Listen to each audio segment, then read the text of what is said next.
بسم الله الرحمن الرحيم. سأل سائل بعذاب واقع للكافرين ليس له دافع من الله ذي المعارج. تعرج الملائكة والروح إليه في يوم كان مقداره 50,000 سنة فاصبر صبرا جميلا إنهم يرونه بعيدا ونراه قريبا يوم تكون السماء كالمهل وتكون الجبال كالعهن ولا يسأل حميم حميما يبصرونهم يود المجرم لو يفتدي من عذاب يومئذ ببنيه وصاحبته وأخيه وفصيلته التي تؤويه ومن في الأرض جميعا ثم ينجيه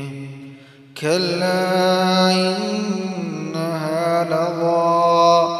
نزاعة للشوى تدعو من أدبر وتولى وجمع فأوعى إن الإنسان خلق هلوعا إذا مسه الشر جزوعا وإذا مسه الخير منوعا إلا المصلين الذين هم على صلاتهم دائمون والذين في أموالهم حق معلوم للسائل والمحروم والذين يصدقون بيوم الدين والذين هم من عذاب ربهم مشفقون إن عذاب ربهم غير مأمون والذين هم لفروجهم حافظون إلا على أزواجهم أو ما ملكت أيمانهم فإنهم غير ملومين فمن ابتغى وراء ذلك فأولئك هم العادون والذين هم لأماناتهم وعهدهم راعون والذين هم بشهاداتهم قائمون والذين هم على صلاتهم يحافظون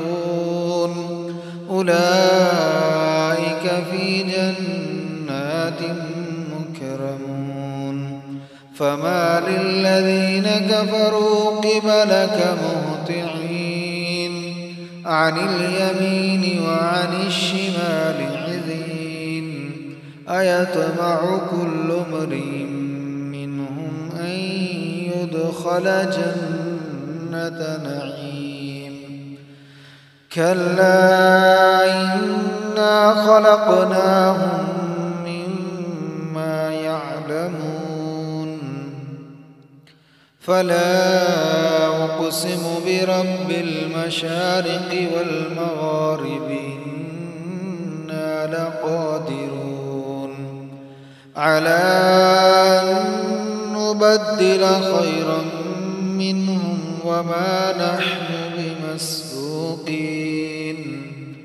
فذرهم يخوضوا ويلعبوا حتى يلاقوا يومهم الذي يوعدون